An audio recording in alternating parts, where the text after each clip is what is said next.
Welcome to Being Extra. Today I'm joined by my good friend Andrea Guerrero. She has been a stand-in in movies like Fast 8 and Impractical Jokers. She was also a casting assistant for Southern Casting Associates, or SEA. How you doing, Andrea? Hola, Jorge. It's so good to see you. How are you doing? I am doing good. I'm happy that you're on here with me today amongst Thank all you. this craziness that's going on. I know, right? It's so nice to see an adult, to be honest with you, because I don't know if I told you, but I'm working with kids now. Yes, you told me. So I have 2 Zoom calls a day with toddlers. Oh, it's good to talk to an adult too. I love talking to my wife, but it's just I was used to talking to different people every day. So it's just nice to talk to somebody else. So how's quarantine going Agreed. for you? I'm just trying to stay busy, because otherwise I'd probably get fat. There's so much food that all I would do is eat. But luckily, my kids are keeping me busy. I'm teaching Spanish online with Zoom and also pre-recording some Spanish videos. So that's been really fun. Oh, awesome. So I want you to say welcome to Being Extra in Spanish. Hola, amigos. Bienvenidos a Being Extra. Perfect. Thank you. I'm gonna use that. So, I'm glad to see you're doing good. You're working. That is awesome. I'm very happy. And during this quarantine, we're all watching shows. Yes. So, what are your top shows that you're watching right now during this quarantine? My top show is Tiger King. I'd like to thank Joe Maldonado Passage for giving us all the best laughs that we all needed. Am I right? You're right. well, laugh and scare, because I got scared in some episodes. I'm not gonna. What? Yeah, some scary stuff, man. I just don't want to go near those zoos ever in my life. To be honest with you, I might seem kind of crazy, but Doc Antle, his zoo didn't look so bad. It looked like the Ritz-Carlton of zoos in comparison to Joe's and some of the other ones that we saw. That's the most organized one. So, in my opinion, that seemed the most tourist friendly one.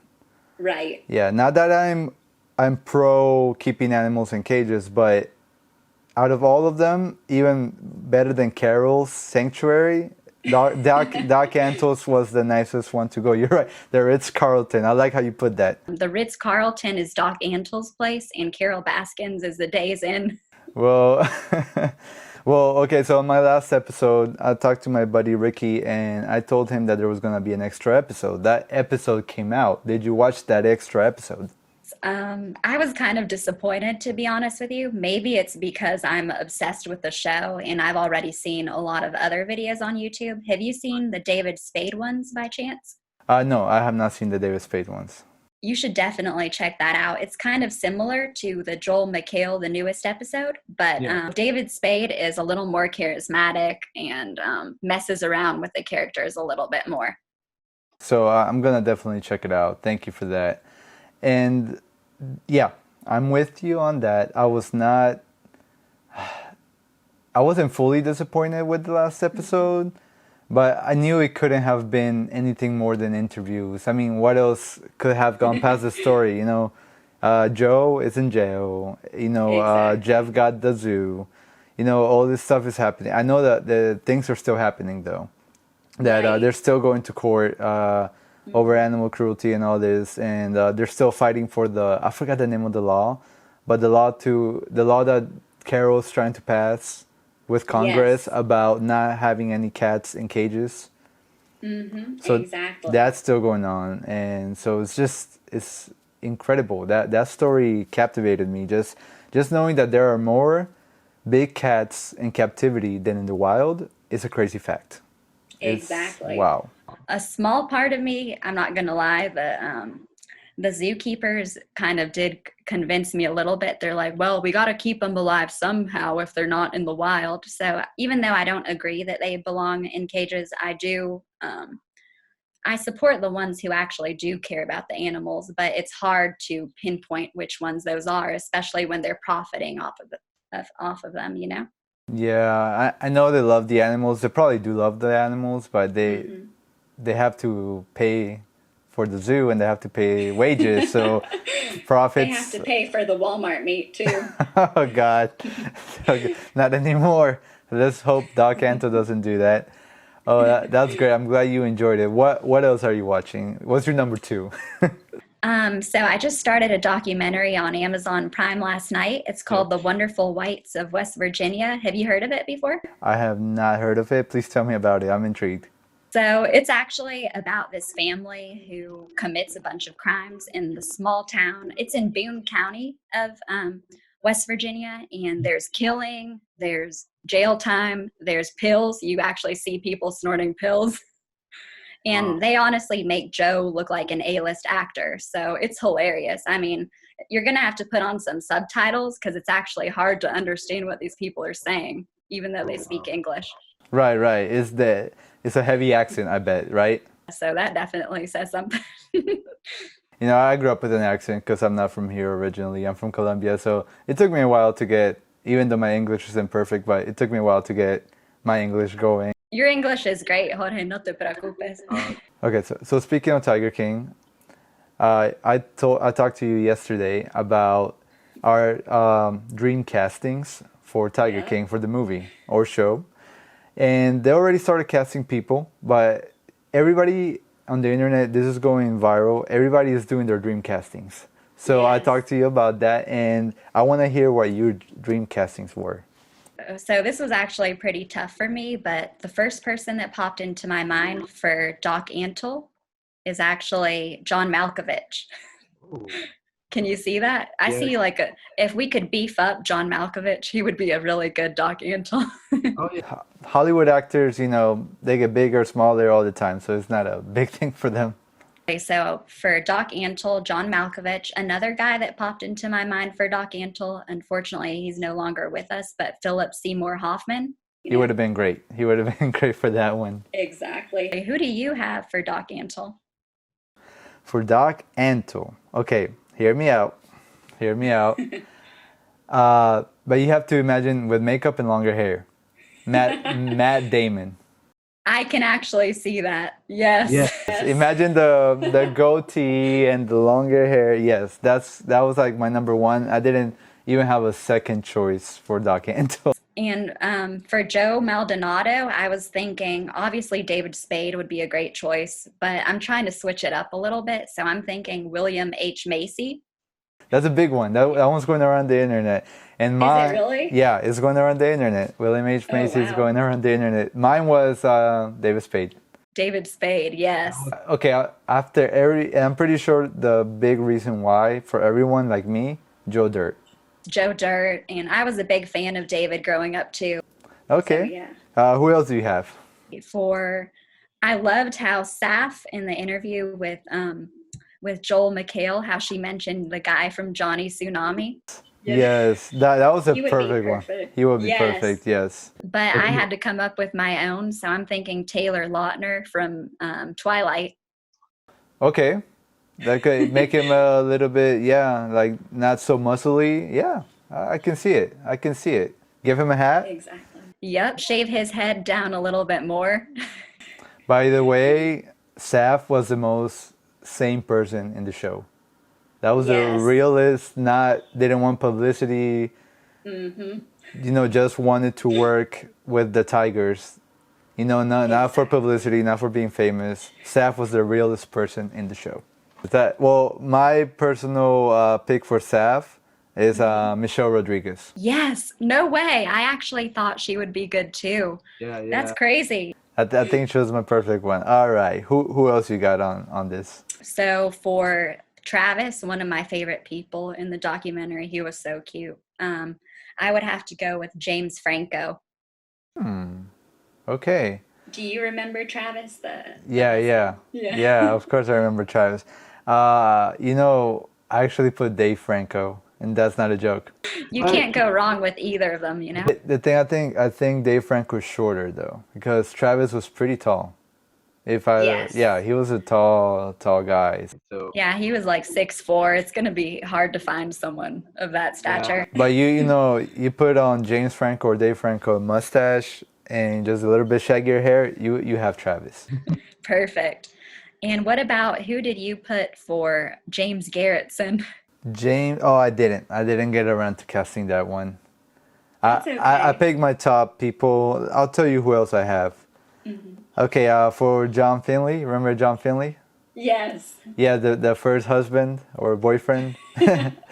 Okay, there's nobody better than this Shia LaBeouf. Okay, yeah, he would be really good at that. For me, that was the number one pick because shaved head, fake teeth. That would be a perfect one. Yeah, I struggled with John Finley. I've seen Channing Tatum circling around the internet. So I came up with Adam Levine Okay. from Maroon Oh. 5. Oh yes. Yes, Yes. he's got all the tats and he would just be perfect. And like the face, just a little bit of weight. Put on a little bit of weight. Perfect. Oh my God, Yes. that's a good one. Okay. For Rick Kirkman, who he was my favorite person in the show. Jorge, no. The camera guy. No, I hate him. He's a terrible guy. You hate him? Why?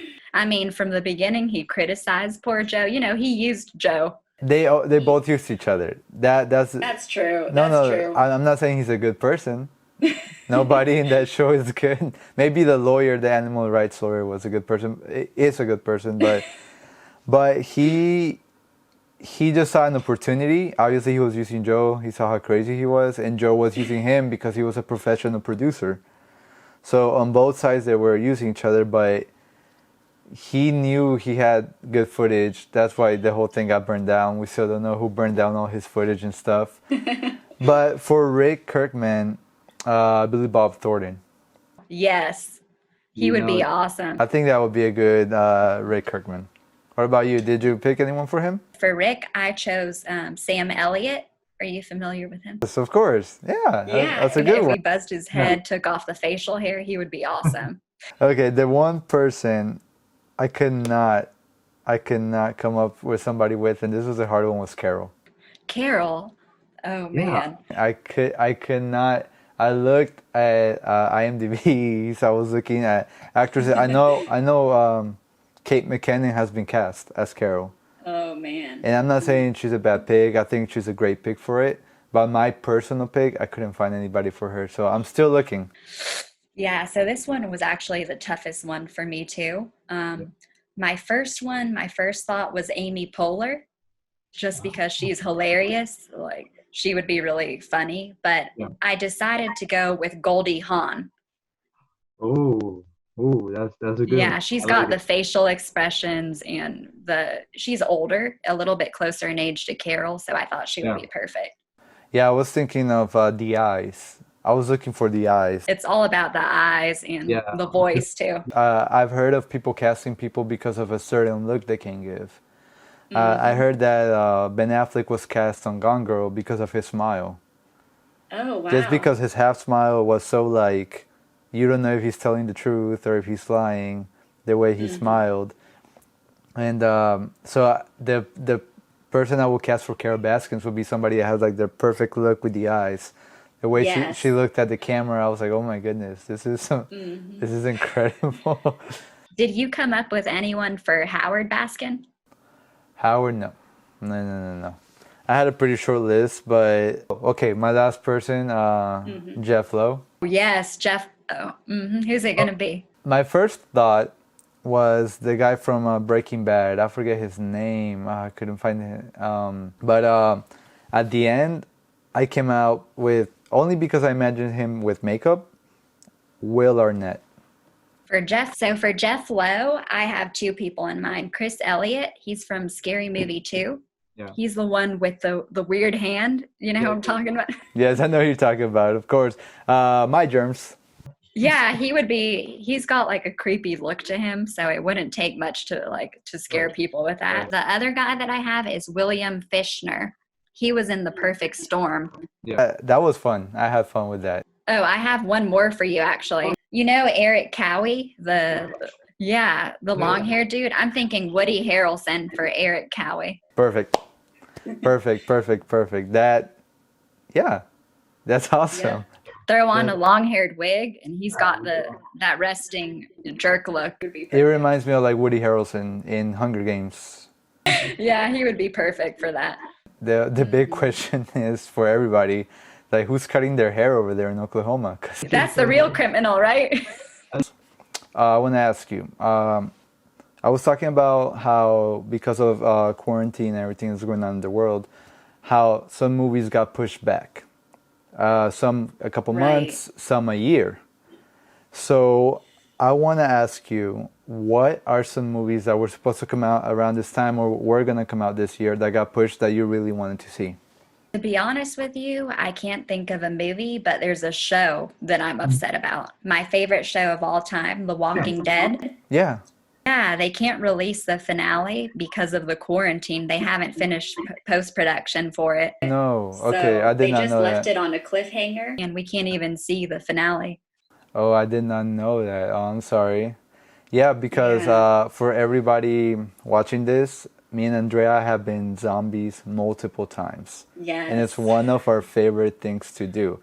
Walk and there's a thing called zombie school. Yes. Yeah, we're graduates. We're graduates, alumni from zombie school. Exactly. I was on the honor roll of zombie school, so.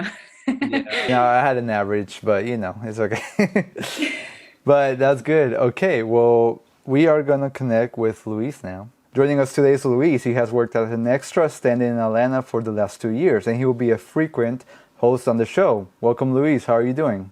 Hey, what's up, guys? Hola, Luis. Good to see you. Hola, ¿cómo estás, Andrea?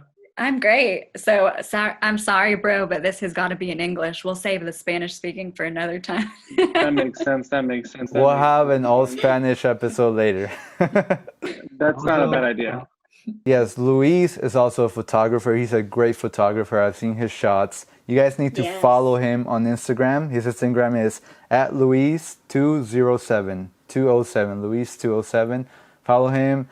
This guy, man, he scales buildings and takes shots that This is not about me. that no other people can get. But it's just great. Follow him, guys. Well, today we're joined with Andrea. As you know, she has been stand-in in movies like Fast 8 and Impractical Jokers, and she has been a casting assistant for some years now. Yeah. And the thing is that she has been a casting assistant to us, and that's how we met her personally and on background. She's done both, stand-in, background, and casting assistant. So today we're here to talk about that. All right, cool. So, we can start off by, Jorge named a couple, but, if you can give us some more movies or shows that you've stood in on that you remember at the top of your head, doesn't have to be exact. Okay, perfect. So let me give y'all a little background. I went to Georgia State and got a degree in film and video production. And as you guys know, like as a side hustle, I started doing extra work during college just to pay for some extra things. And I started off as an extra. My first ever extra role was Endless Love in 2013. Do you guys remember that by any chance? It's before my time. Oh, nice. Yeah. Wow. I feel old now. Like, okay, I've been doing this for how long now? Yeah. But Endless Love was my first extra role, and I did extra work for a solid year until I graduated college, and I got my first crew job as a stand-in on Insurgent, the Divergent series Insurgent. And that was an experience like no other to me. That was probably one of my most favorite things that I've worked on. And that was full-time? I was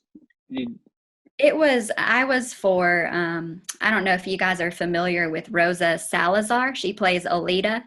Yes, of course. So she was a minor character on that, but an amazing experience nonetheless. Okay, yeah. So you still got to experience all the cool stuff, deal with the crew, and you had multiple days and, all that stuff. Yes, I was on there. So they started filming in May. And they would kind of move me around to stand in for different characters, but Rosa was the main person that I stood in for 3 months. Oh, okay, cool. That's a good amount of time. Yeah, you definitely get to get the whole vibe and get to meet the crew, and then obviously you got to talk to the person you were standing in with and getting cool with them. And so, exactly. Okay, that's cool. I bet that was fun. Definitely. It's really cool to see how far she's come, from a minor character on Insurgent to the lead of a sci-fi film. Yeah, exactly. And that was like a couple years ago, right? And now, it's cool seeing how how people that maybe aren't as like famous or well known, and then a couple years later you're like, I worked with her. Exactly. And just to see a Hispanic actress in a lead role like that is really cool. Yeah, I was like, I feel like there still isn't enough Hispanic actors out there, even still right now. But For sure. Oh yeah, it's getting bigger, I believe. I know that on the Asian community, they're growing in movies. They had Crazy Rich Asians. Now you're gonna have an Asian superhero. I think that's amazing. I think it's gonna take some time still, but it's the movies are changing now to who the lead role is. It's not just this guy. Is women now, and women of color, women from other races, Hispanic women. It's crazy. I love it. Movies in other languages are winning awards now. Roma, Parasite, stuff like that. I think that's amazing for the film industry. And the one big game changer I think is going to be streaming, though. Streaming is taking over big time. Yes. Well, but to get back on track, Andrea, I want to ask you, when you stood in on any show or movie, did you ever have to rehearse any lines? Because I know as a stand-in, sometimes it's just stand or walk, but I know some stand-ins like to rehearse lines or go over lines. Did you ever have to do that or experience that? Yes, I actually have a few fun stories for you guys. The first one was on Insurgent, rehearsing in front of Naomi Watts and Kate Winslet. I was just like, please do not screw this up. Like, you're with two award-winning actresses over here. And I'm just like, please, just do your best. And luckily I didn't mess it up, but that was one of the most overwhelming, first time as a stand-in. And every set is different, as you know, sometimes they literally just have you stand there and they don't want you to move or even breathe. And sometimes they throw you right in and have you rehearse with the actors. Yes. So yeah, you always have to be prepared, It's not, even though the title is, this, Luis and I have stood in together, but it's sometimes you're literally just standing there, but it's better to have the lines memorized in case they put you on the spot. Yeah, and you definitely don't know that the first time you do it either. It's like something that has to happen to you, or if somebody tells you. But like, the first couple times that I did it, someone told me that they might make you say lines. So I was just like, I was kind of ready for it. And I didn't have to do it at the end of the day, but if I was just sitting there like not expecting it, it would have been like, oh, I have no idea what he's saying. Like I didn't even like look at the lines. Yes. One of my other favorite experiences actually was Impractical Jokers. Are y'all familiar with the Jokers? Of course. Yeah, I was an extra. Yes, so that's one of my favorite shows on TV, and Paula Abdul was actually in that movie, and that's who they had me stand in for, and I was like, okay. I see it. Yes. I think I might have been there for one of the days that you were there. I think I remember because I was an extra. We were in the club, and I think she was singing, and I think I saw you. That was it. Yeah, I remember that. Yeah, you guys had a better experience than me. On Impractical Jokers, they threw their luggage at me. What? Yeah, that was the shot. They were acting all cocky and be like, take our luggage. I was a bellhop, and they like threw it at me, and I was like, oh crap. And the first take, you don't know what to expect. So my face was shocked. And then the director was like, yes, do that again. And I'm like, oh God, you're like, no. I was really shocked. And then I had to act shocked for like 30 more times. And then, on the 30th time, I was like, just like, I don't care. But they probably already got it. They already had it. So they were like, okay, whatever. So you were Paula Abdul stand-in. Did you have to sing at all? Oh man, actually no. And as weird as this sounds, Paula Abdul is awesome, but I was just trying my best to not freak out about the Jokers. Like, I'm such a huge fan. Oh wow. That actually I ran into Sal one time on the street before this stand-in gig, Little 5 Points. I was leaving an extra gig, and I saw him just standing there on the street, and I'm like, Sal. And then he's, if you guys watch the show, he's really shy. He's like, he didn't answer. I'm like, Sal? And he's like, Are you sure that was him? He's like, there's been some random guy. No, listen to, he's like, yes. I'm like, hi, I watch your show every night. Can I get a picture? And so I got this picture with Sal. This was way before I even got the stand-in gig. So the second that I got the gig and I saw him and the other jokers on set, I'm like, you cannot do what you did that last time. Like, stay cool, stay calm. Yeah. And I'm like, I just pray that he doesn't remember me because I freaked out. That's pretty funny. But what was really cool was that they had me rehearse in Paula's place. Paula would stand in her trailer, so I got to interact with the jokers and do Paula's lines with them. Oh, no way. No way. That's very cool. That's very awesome. Yeah, that's very cool. That's probably my favorite experience of all time, to be honest with you. You know what I love about you, Andrea? You're answering our questions without us asking them. Oh, no, I'm sorry. No, that's a good thing. That's a good thing. Yeah. You're getting more in detail than we thought. So we had like 3 different questions that you just answered, and that's awesome. Yeah. What do you remember about standing in on the Fast 8? Oh, man. Okay, so that's another cool, fun story for you guys. I was standing in for Elsa Pataki, Liam, is it Chris? I think Chris Hemsworth's wife. Yes. Oh, I didn't know. Okay. To be honest with you, I don't know half of the people I'm standing in for. I always Google them before. But yeah, that happens. If you look her up, blonde hair, blue eyes, I look nothing like her. So I'm just like, okay, I don't know why y'all picked me. But anyway, back to the they had me rehearse with Charlize Theron. Yep.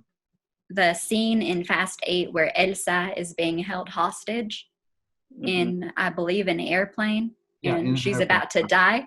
Yeah, so I'm like standing right here looking at Charlize in the eyes, and that was really cool. And the set was crazy.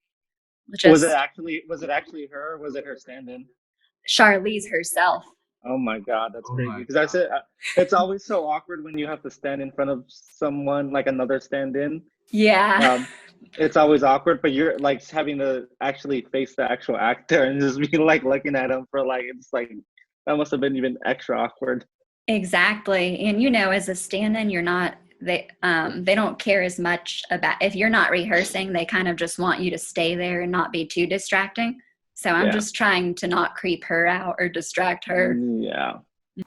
Okay, so follow-up question. Because if I have this correctly, she's the one in the airplane that had the baby, correct? Yes. Did you get to meet the baby? Because that baby got famous after that movie. Oh my God. That baby did such a good job acting that it started getting like a following. And did you get to meet, I forget his name right now, but I will look it up later and put it up. But did you get to meet the baby? Oh, there were actually 4 babies. And those babies, wow. I think there were 3 or 4 babies, and those babies gave us hell. Oh, no. So it took forever. Like they were crying so loudly that Elsa and Vin Diesel or whomever they couldn't say their lines because the baby was crying over them. So they had to get the baby to cry at the right time, So I personally didn't have to interact with the baby, thank God. They just gave me a dummy. But inexpensive. They're like, they almost didn't want me to hold the dummy. They're like, this dummy costs more than you. Oh my God. It's like an expensive Better dummy. not drop them, yeah. Yeah. But so yeah, thank goodness I didn't have to deal with the actual babies. Oh my, so they gave you a doll that's more expensive than what we get paid as standing in our background pretty much. Exactly. That's how you get the baby to cry. You show him your paycheck, and then he starts crying. That's how you get a grown man to cry right there. Show him how much we make. We are the lowest rate in the country, I believe, for background and stand-in work in Georgia, I believe, right? Yeah, we love to do it. Don't get us wrong. Don't stop hiring us. But we are the lowest rate in the country right now, unfortunately. But hopefully that changes. We'll see. Yeah, I think it'll go up, but it's time. Yeah, and speaking of the rate, that's something that's hard for the background.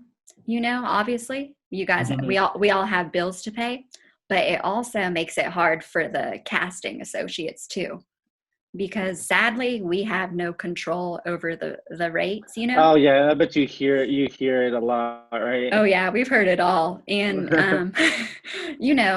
as much as we can try to ask for higher rates, if you give higher rates, more people will want to come work for you, and unfortunately, Yeah, that's something that's out of casting's hands. Yeah, we know it's not casting's fault or PA's fault. Well, I feel like some people don't know, but yeah, you should know Exactly. this. We are here to inform them, and don't get mad at the PA, don't get mad at the casting. You know, they do not control the rates. They're just there to, you know, tell you what it is, or they let you know ahead of time. So if you ever get booked on anything, check your email, you'll know ahead of time. Yeah, and if you show up, you're accepting the rate, so it's like you can't really complain. You can stay home if you want. If you're showing up, you're accepting the job and the rate. I love your mentality, boys. Okay, well, my next question for you, Andrea, is you stood in on movies and you stood in on TV shows. Yes. Is there a difference to standing in on a movie than a TV show? There's a huge difference in a lot of ways. For the shows, you usually film for a longer period, depending on how many episodes there are. So standing in, my first full-time stand-in gig was on a show called Hindsight, and we filmed for 5 months total, almost 5. And I was the stand-in for the number one person on the call sheet, so 5 days a week for 5 months. Wow. Mm-hmm. You know, movies typically, I would say anywhere from 60 to 90 days.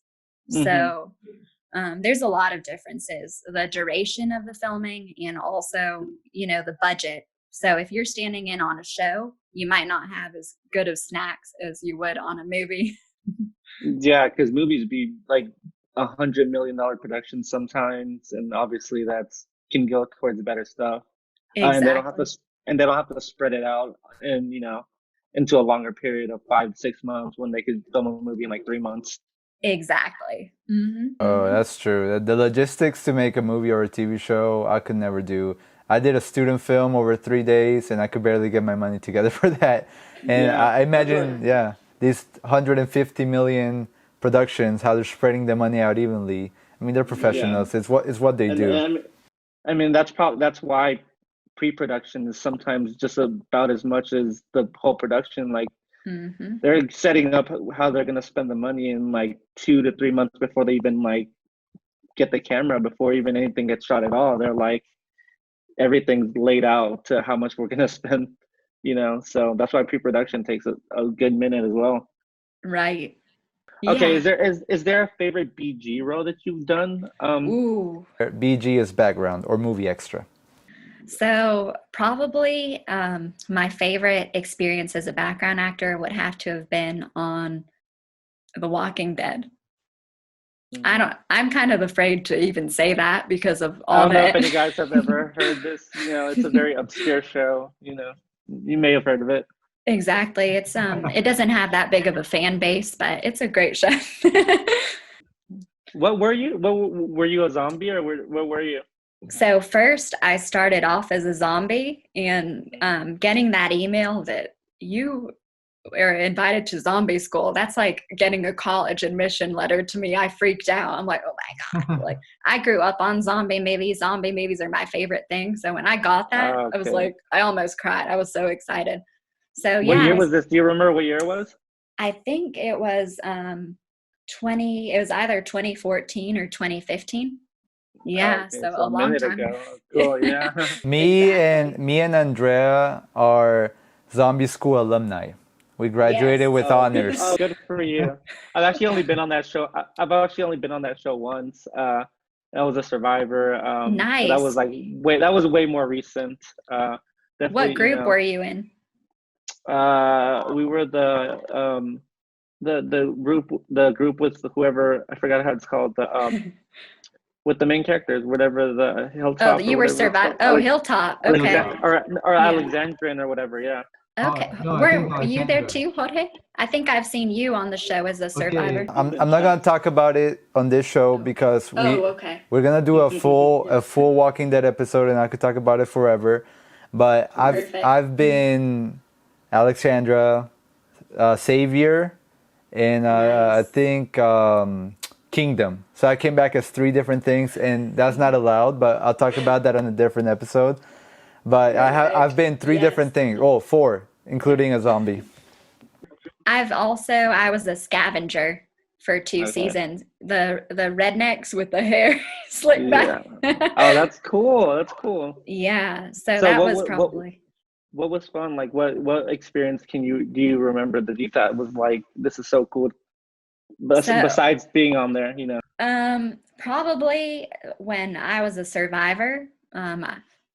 I don't know how, I don't want to spoil. Well, okay, this is I a was gonna couple, say, yeah, this yeah, is that's a probably a couple couple seasons seasons ago. old. If you haven't seen it, sorry, that's your problem. But Uh, um, so my group, the Scavengers, got taken out by one of Negan's right-hand men. I forgot Simon. I think it was mhm. Simon. Was Simon the one with I don't know, the older gentleman with the partial bald spot? So he took our people out. And so getting shot and then turning into a zombie, a fresh zombie, where Oh, I can still recognize myself.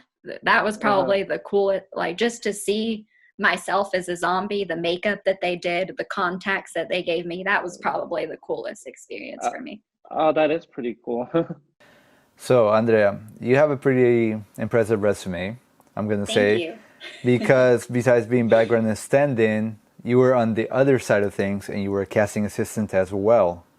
Right. So, how did it feel to go from casting assistant to background or stand-in and back and forth? Because I know you went back and forth on those things. How did that feel? Did it feel weird casting people and then going back to background, or was it normal for you? Tell me about that experience. Going back to background work and to stand-in work from casting was necessary, because when we're not casting, we're not making money. So I personally loved going back to to doing extra work or stand-in work, getting to know the people that we cast, and just kind of seeing how things have changed in the past few years and getting different opinions on different things. That's pretty cool because you get to like talk to people. I feel like probably no other casting company or a person would do, like, not many do that. Right. So people just like cast them and like maybe they even don't ever meet the people that they cast. So that's cool that you got to, like, you probably knew a lot of the people you were casting. Right. Yeah, I really enjoyed hiring friends that I made, because when you're on set for 12 to 15 hours a day, you really get to know people. Yeah, And and like I say, and you get to put the filter on who would work good for the year because you actually like know the people instead of just having to judge it off of any an picture or email. whatever. Yeah, an Hmm. email, a very impersonal email. Exactly. So yeah, that's a very unique. I feel like I don't know. I, I don't know. I just think that's cool. Thank you. Andrea, Yeah. I have a funny story for you about this, staying on subject. Back when I started background work, to cast me, you used to call me. I did. Yeah. She So don't remember. well, it's okay. It was a long time ago. It is when I started background, maybe 2014. So What? yeah, Oh, 2014 or 15. oh, I know why. Okay. Yeah, so you used I'll get to to. call me and tell me, "Hey, Jorge, it's Andrea, are you available?" And I would say yes, and that's how you would cast me instead of me applying. But the funny story I have to tell you is, I used to be on other background shows, and when I got the call from you, I would tell my friends, "Oh, it's my agent," and they would believe me, and they would believe me, and then I'm like, "Yeah, I can do that. Yeah, tomorrow, sure." And they were like, with their mouths open, like, oh, he's an actor, and it was just for a background role for Tyler Perry or for whatever was going on, because in that time everybody still had to apply. Now Right. everyone's getting text or email. You still have to apply for some things, but it's more frequent now that you're getting calls from other people. So back then that was very weird, and you used to call me. You're like, hey Jorge, can you do this tomorrow? I'm like, yeah, yeah, and I will tell That's people funny. it was my agent, and they will believe it. I would be honored to represent you, Hunter. Thank you, thank you. And I know you try to give That's me a cool. bigger rate, but I know. He tried. She tried. I was gonna say I kind of have a funny story too, because Uh-oh. back when well, I mean, you were there, so it's not like a crazy story, but yeah, because like remember you used to cast me for a couple Tyler Perry stuff, but I don't think I had met you until we met on Hellfest when we were both extras on Hellfest. That was so fun. I've completely forgot about Yes, that. Yeah. yes, that's what Fun? I was about to say. Fun? Because I remember you introduced yourself and you were like, "Oh yeah, I also do like the casting for Tyler Perry," and I was like, "Oh, I think you cast me before, actually." Now that I think about it, and I just had never like met you or I didn't know what you looked like. I was like, that was very cool. And I think both of us were really, really featured in that movie. Yes. I was like the very first person you saw in that movie. I literally like paid to watch the movie just to see me. But I saw okay. you choose. Yeah, I mean, it's whatever. We had to, but shameless plug, y'all check out Hellfest. We're in the first scene of the movie. Yeah. So yeah, and then so she was with like I said, slight spoiler, she was the friend of one of the first people that gets killed. We were like in that little maze. That was a very cool set. That was a fun featured extra role. Yeah, no, that was actually like more featured than like sometimes you get calls from casting associates and they'll be like, this is a featured role. And then like you never get seen. But that one, like, I feel like wasn't like planned, but like that was extremely featured for both of us. You see both of us really well in that movie. So I just thought that was like a funny that story. Was so fun. I forgot about that. You know what? I'm jealous. I'm jealous because I did Hellfest and I did 5 overnights in the freezing cold with 100 people. Oh God. Yeah. You know what the funny thing about that was is that I had applied for all those days and I never got called back, and I ended up working something. I think I might have worked Goosebumps or something else. Yeah. I ended up working something else that week, but I never got called back. And then like afterwards, everyone was like, "You're so lucky you didn't get called back. It was so cold. Those days were so cold." And I was like, "I guess I dodged a bullet." Luis and Andrea, you guys are so lucky. You have no idea. We were sharing 1 heater per 30 people. Let me just leave it at that. Like 20 degree, and it was like 20 degrees. 20 degrees. Well, not to talk too bad about the production. The one cool thing is that I got to see the original Candyman. What? He was in the movie, and the Candyman from the 90s. You know the movie from the 90s? Yeah, of course. He was in the movie, and we got to see him. And my good friend Kevin, who will be in this podcast in the future, he told me, "Yeah, that's Candyman. That's the original Candyman." I'm like, "No way!" What part did he play? He was like, he was on the stage, and I thought that was him. I didn't even notice that. Yeah, I didn't know that either. All right, Andrea. So what for some people who might not know, what do casting associates do? Like, what's a daily life if you were casting a project? Right. So we do a lot of things. From the second we wake up, we have to check our emails and make sure that the people who are booked for the day responded to their confirmation emails at night. You can only stay up so late before you need to get your rest as well, you know? So literally from the second I would wake up, I would check my email to make sure that everyone's confirmed for the day. And if they weren't, then I would sometimes have to rush call people in. Rush call means when, let's say you don't have your numbers, you call people and see if they can come in at the last minute. So literally from the beginning of the day to midnight, 1 or 2 in the morning, we stay busy. So it was a lot. Easily anywhere from 15 to 18-hour days, to be honest with you. When you would get a project, I guess that you would get from production, like, you know, how many people you need, what type of people you need, type situation, or what would, like, the beginning part, like, how would you start? Right. So the casting director is typically invited to a production meeting with the producers, all of the all of the managers of every department. I like can't producer. think. Oh, okay, managers. Okay, cool. Oh, I'm sorry, the department heads. And with the department heads and the producers and directors, they would talk about what they envision for particular scenes. And to be honest with you, a lot of the times we did not know what we needed for the next day until sometimes 10 p.m., to be honest with you. Yeah, so we would get a preliminary call sheet at the beginning of the day. And as you guys know, your prelim, just as your call times, prelims change. Yes, they change all the time. That's true. Sometimes we would have something booked out completely. We thought we had it, and then at 10 p.m. when the final call time came out, we saw that it changed completely. So we would have to call people or sometimes cancel people because the numbers were cut, or sometimes call people into the early hours of the morning to make sure that we got our numbers. Well, I have a follow-up question to that. How many emails would you get in a day from background? Hundreds, if not thousands, to be honest with you.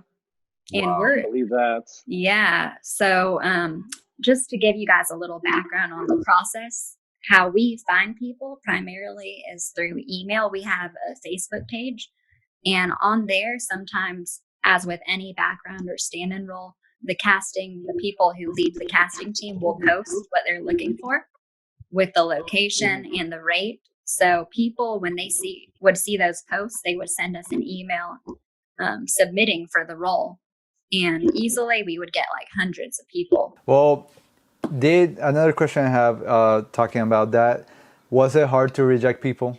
Like when they didn't fit the bill, when they didn't fit the role, was it hard, or were you just like, nope, nope, nope, yes, yes? Did you get used to it, like in the fast pace? It's really hard. Something that was honestly frustrating for me is trying to tell people not to take it personally. Yes. Like there were times where we had booked somebody for a featured role. We were told it would be featured, or it said that in the script. And, they would get to set, or they would be sitting and holding all day, and they wouldn't get to the scene, and they would be really upset, understandably so, Mm-hmm. So it was hard to explain to them that sometimes, well, most of the time, these things are out of our control, Like, unfortunately, we're not the assistant directors or the PAs. We don't place people in front of the camera. Our job is to make sure the people arrive to set. And after that, we got to work on the next day, Yeah, it's not your call that what happens in the movie. That's the director's Right. call. And Exactly. there's one term that I heard one time on The Resident that I liked. He said, "I'm gonna keep you guys in my back pocket," meaning I'm gonna see if I need you guys, but stay close, or we're just gonna see if we can use you. If not, they just feel good having you there if they need to put you in the Right. scene. And if they don't put you in the Yeah. scene, you still get paid for the day. I still enjoyed my paycheck, I understand some people get mad because they really want to get on camera, but Right. our job as stand-in or background is not to be the actors. Our job is to dress the scene if we are needed. If we are not needed, we're just there, we have to stay busy ourselves. But yeah, people, like, if you do background, don't get mad at the casting assistants or the PAs, because it's not Please. not their Yeah. fault. Well, moving on from that, most of the casting stuff you did was for Tyler Perry. Is that correct? So actually, 4 or 5 years ago, I briefly worked for CL Casting. Oh. Ooh, okay. Yep. And the first casting project I ever did was Allegiant, the third to the Divergent movie. Yes. So it was Oh, really that's cool funny. to see all the crew. Yeah, Jamie knew me from the stand-in work and graciously had me as an assistant for that movie. Oh wow! Well, did Yeah. you, on the years that you did casting for Tyler Perry, did you get to interact with him at all?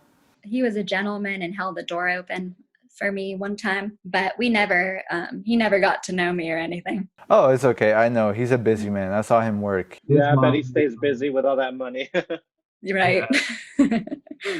So to wrap this up, do you have any like interesting, funny stories from the casting side of things that you could remember working on any project? Yes, I have a lot of fun memories as a casting associate, to be honest with you. And the best memories that I had was with my team. Those people became my family. When you end up working 12 to 18 hours a day, they become your family. You see them more than your family. So to stay sane, we would prank each other in the production office. Really? I think I heard of this sometimes.